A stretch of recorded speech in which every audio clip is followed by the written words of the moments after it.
Sa isang malayong probinsya, mayroong isang isla na ginanapan ng isang paligsahan.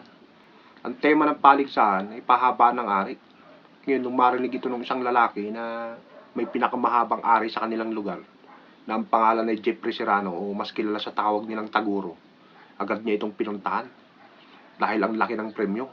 Ngayon, ang premyo ay isang malaking bangkang dimotor at 100,000 piso.